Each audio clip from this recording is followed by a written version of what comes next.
جناب ابو تابش ہوئی ممبئی سے، انہوں نے ایک سوال پوچھا ہے کہ زید کے 3 بیٹے ہیں، زید کا انتقال ہو چکا ہے، تینوں بیٹوں نے باپ کا ترکہ آپس میں تقسیم کر لیا۔ سن 2010 میں تینوں نے مل کر کے ایک زمین خریدی، جس میں سے 2 بھائیوں نے اپنے حصے کی زمین بیچ کر کے پیسہ لگایا، جبکہ ایک بھائی نے آدھے سے زیادہ پیسہ اپنے پاس سے لگایا اور اپنی زمین ابھی باقی رکھی۔ اب 2025 میں وہ بھائی جس نے اپنے ترکے کی زمین نہیں بیچی تھی، اب وہ اپنا حصہ بیچ رہا ہے،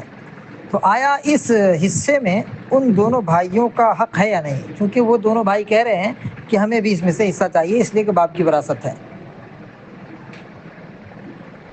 اسے ایک عامی بھی سمجھ سکتا ہے، اس کا سیدھا سا جواب ایک عامی بھی سمجھ سکتا ہے کہ جب ترکہ بٹ چکا، ان دونوں بھائیوں نے اپنے اپنے حصے بیچ دیے، اب اس بھائی کے حصے میں ان کا کوئی حق و حصہ نہیں ہے، بلکہ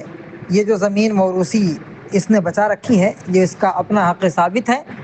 اور اس میں جیسا چاہے تصرف کرے۔ دوسرے بھائیوں کا خلل ڈالنا یہ جائز نہیں ہے، بلکہ اس کا حقدار وہی ہے صرف، اس کے علاوہ ان دونوں کا کوئی حق اس میں نہیں ہے۔ واللہ تعالی عالم۔